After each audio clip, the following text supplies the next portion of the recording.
little bit strong. Green comes away with the rebound quickly. Up to Payton. Oh! Ladies and gentlemen, that dunk may have just ended Kelly Oubre's career. We gotta watch that again and see exactly what happened. Little bit.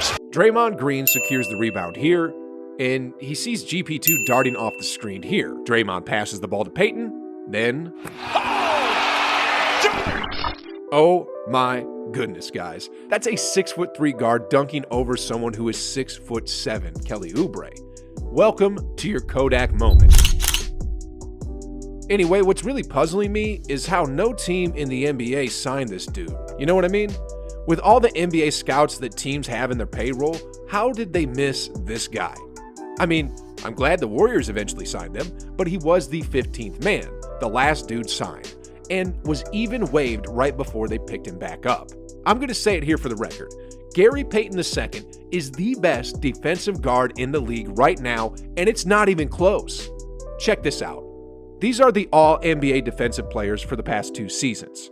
And comparing GP2 with the other guards, he's definitely better than Marcus Smart. Patrick Beverley doesn't even come close. And Drew Holiday? Yeah, I'd put GP2 above him too. Honestly, guys, I watch a ton of basketball, maybe a little bit too much from time to time, but what I've seen so far from the defensive tenacity that Payton possesses, none of these guys even come close. I mean, check out this play by the Mitten, the Young Glove, the Thief, or the 2022 NBA Defensive Player of the Year, whatever you want to call him. This is GP2. He's guarding LaMelo Ball in the 4th quarter as the Warriors are trying to put away the Hornets for good. Look what happens. They're moving it that well. He pokes the ball away from the 2021 Rookie of the Year, and just like a flash, Jordan Poole is about to get into the picture. They're usually successful. Poole with a loose ball. Defense to offense, guys. Defense to offense. How did no team in the NBA sign this dude? Klay Thompson, after the Warriors win against the Hornets, tweeted out, "I can watch GP2 play defense all night long." And the truth is, guys, I can too. We all can. Check out this next play.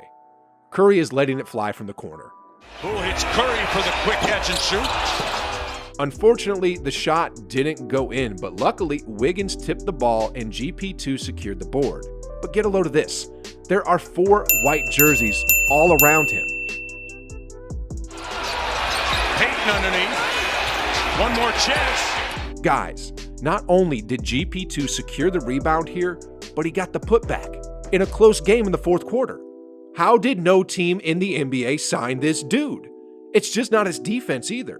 His offense is nothing but spectacular. I mean, y'all saw this one, right? We talked about that. Chris Chioza signed a 2-way deal. And if that's too flashy for you, check out this play. This is GP2. Watch what happens next. This is Moody.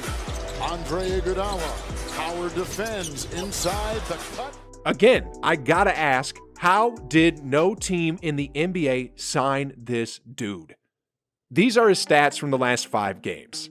He laid a goose egg in that loss against Memphis, but other than that, as a unit coming off the bench, he's had 2 games where he scored in double figures. But more than that, look at those efficiency, guys.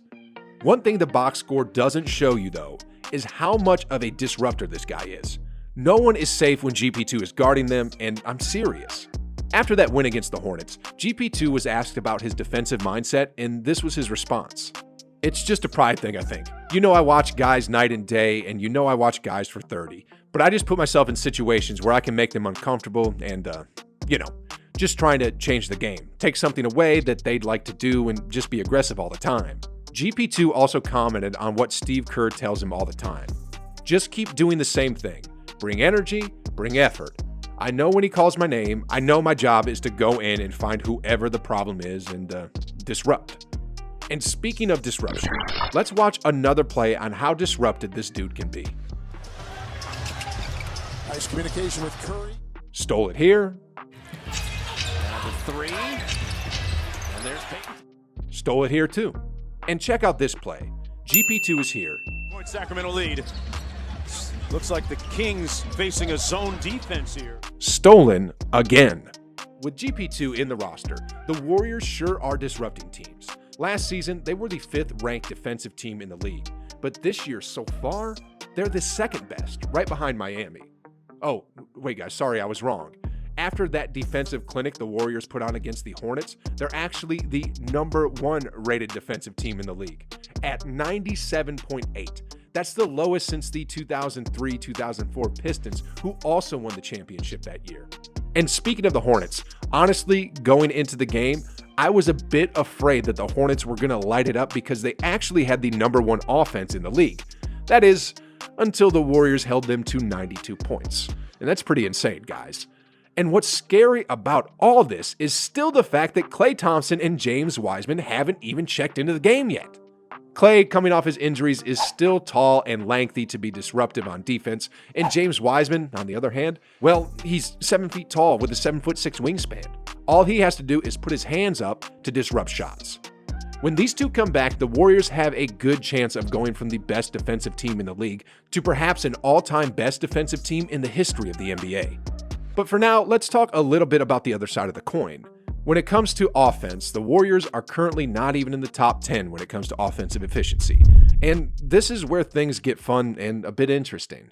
Steph and Jordan Poole seem to be taking turns on who's dominating the game so far this season. I mean, when Steph shoots well, Poole goes cold, and when Poole shoots well, Steph goes cold. Just imagine when the kinks are ironed out and both of these dudes start firing on all the same cylinders and go for like 30 points a night each, and with Klay back in the lineup, if that happens, I think it'll be safe to say that the Warriors will have both the number 1 rated offense and the number 1 rated defense in the entire league. People are talking about the Lakers, the Nets, the Heat, but this Warriors squad is seriously looking like they can take it all. When Draymond Green was recently asked about what it'll take for the Warriors to become champions, this is what he said. The Golden State Warriors will be champions this year if we can continue to grow. I think you know we have a very young Jordan Poole, and not only is he starting, but he's really important to what we do, so if he can continue to take those leaps. If we can continue to cut down on our turnovers, which starts with myself and Steph, and get Klay back healthy, Wise back healthy, I think we can be champions. In addition, Draymond was also asked if he sees any similarities between the 2022 Warriors with any of the Warriors championship teams in the past, and this is what Green had to say.